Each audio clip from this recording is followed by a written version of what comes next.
over the course of 8 years, we have almost 12 million Syrians who have lost their home. That is over half of the original population.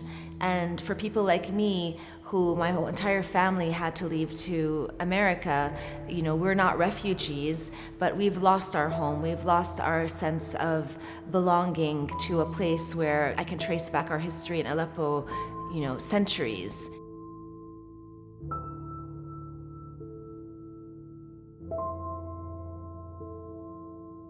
حسيت إنه في جزء من طفولتي كتير ضاع، إنه بدل ما أطلع ألعب مع الولاد في الحارة مثلاً أو أطلع على البساتين هنيك في الضيعة وهيك، فلا كنا نتخبى بالبيوت خوف من الطيارة.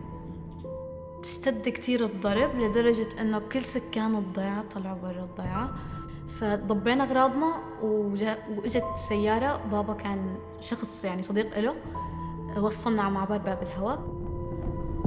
طبعاً طولنا شوي في المعبر، فحسيت إنه الريحانية مكان كتير بعيد، إنه شقد بدنا لسه نوصل ساعة ساعتين، وكنا كتير تعبانين من طريق السفر، إنه خصوصاً إنه كنا عم نهرب من الطيارات.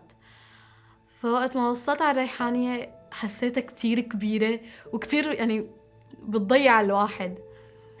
فبابا مشان يكسر هالخوف حس إنه إحنا كلياتنا خفنا من هالشي، فأخذنا هون في منطقة بالريحانية اسمها البركة، وعملنا لفة حواليها وهيك، وقلنا إنه هذا المكان كتير حلو. وكانت هي وقت اليوم اللي وصلنا فيه على الريحانية كان وقفة العيد، عيد الفطر، وقلنا بكرة بالعيد رح نجي لهون.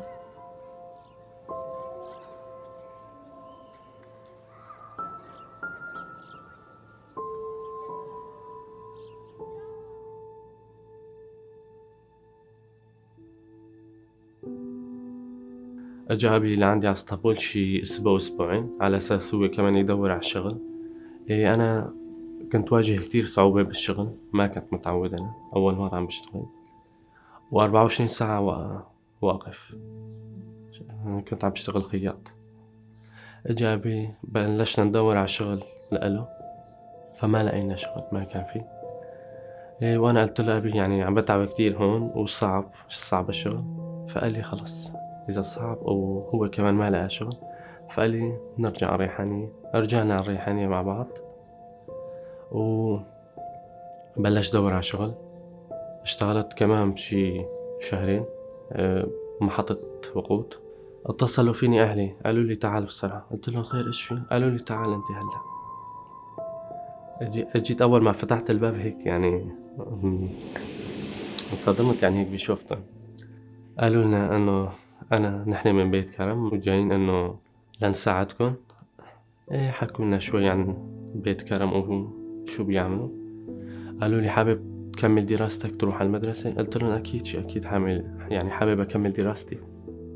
قالوا لي تمام، نحن حابين نساعدك بحيث تكمل دراستك وتكمل حياتك، تكمل مستقبلك.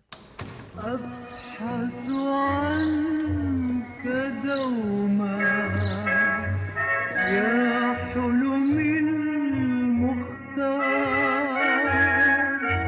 أبحث عنك دوما وأسأل الأزهار، أراك في خيالي ملون الجمال، أبحث عنك دوما فهل أراك يوما.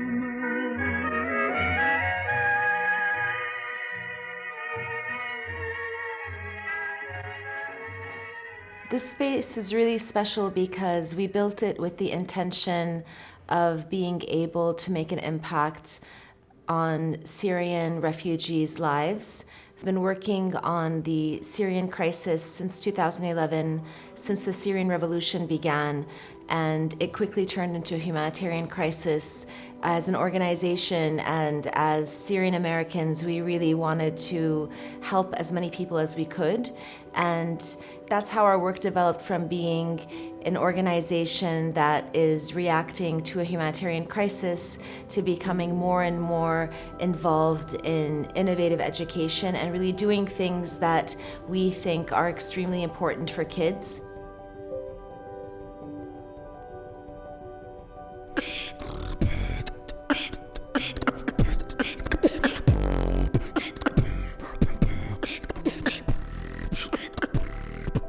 The energy of the kids here is incredible. You know, we built this space with this idea that we're restoring dignity, and it's always our intention to do things with the community and with the kids and the families to be part of our programs. And so we don't come and impose anything on a community. We actually build it together.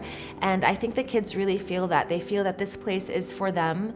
We create it with a very modern sense, and we also create a space where everything is available to them. So kids come in here, they hang out, they're teenagers, you know, kids that are ages 14 to 18, boys and girls. That age is a difficult age for any teenager in the world, no matter where you're from or where you're at. And so especially for refugee kids, they're urban refugees. They're living in a small town. Many of them live in very confined homes, and so they don't really have their own private space, and this place is really for them. So they come in, they have their reception, they have a library, they can be playing chess, they can be painting, and then they go into their studio spaces.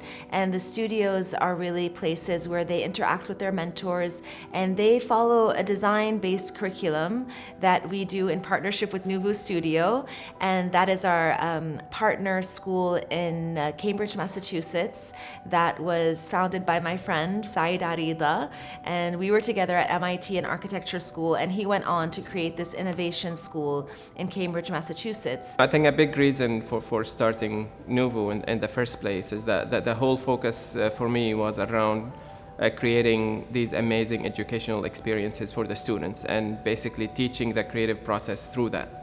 You know, as important as these subjects are, the traditional subjects in terms of math and science and the humanities and all of that, they are not necessarily creating those experiences for the kids. Every year you have certain requirements and do testing at the end and get a grade and you move on, regardless if the students are interested in them or regardless if the students are doing really interesting work in these ideas. There is no iteration, there is mostly no creativity. Someone is just giving you a question that they know the answer to, and your role is basically to kind of answer that question and that they grade you on that. So for me, I wanted to kind of transform this whole model by really flipping it upside down, and rather than focusing on the content of it, focusing on the process of how to kind of learn in a creative way.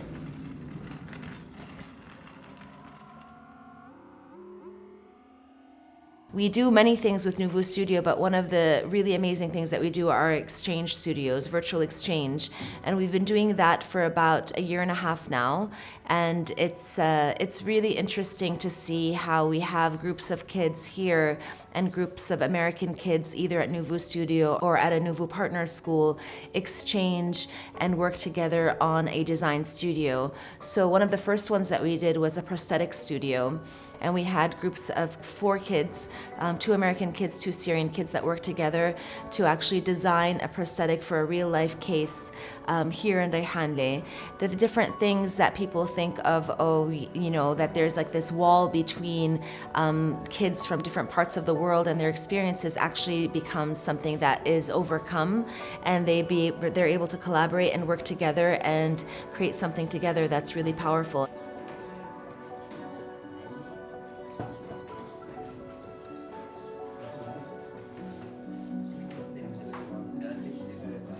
So we opened Karam House Reyhanli in 2017, and we always knew we wanted to expand beyond and go to Istanbul. So we opened Karam House Istanbul in 2018, and it's really, really incredible. It's a completely different context, a big city, and the actual building that we have used to be an embassy. And so I love that fact that, you know, it's a place where powerful people worked in, and now you have powerful teenagers coming in to do these programs. And we have, you know, the maker spaces, the mentors. Really, we replicated what happens here over in Istanbul, and our plans are that we want to go other places as well.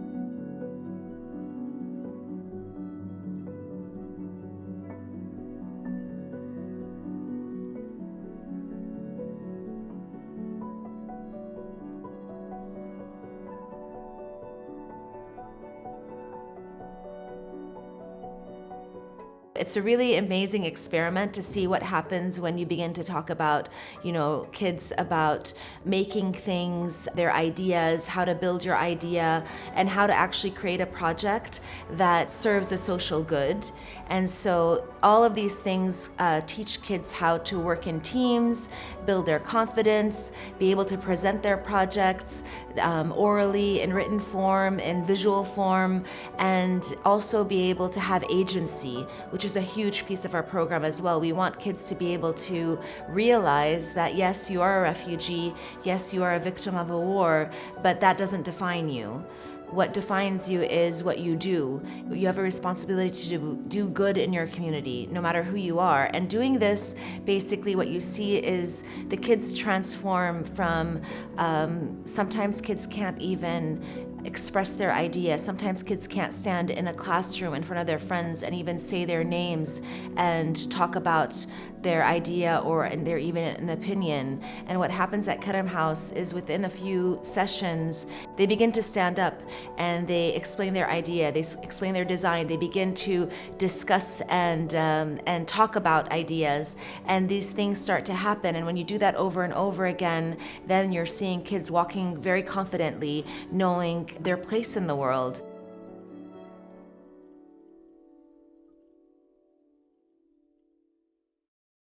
صراحة بتخيل حالي عم بشتغل في وكالة ناسا بما إني كتير بهتم في الفضاء وهيك. فقبل فترة طالعوا أول صورة للثقب الأسود، وصراحة كتير كنت مبسوطة وفرحانة. فبتمنى وقت ما أشتغل بوكالة ناسا أقدم شي مثل اللي قدموه أو المستكشفين للصورة الأولى للثقب الأسود، يعني شي يكون عظيم.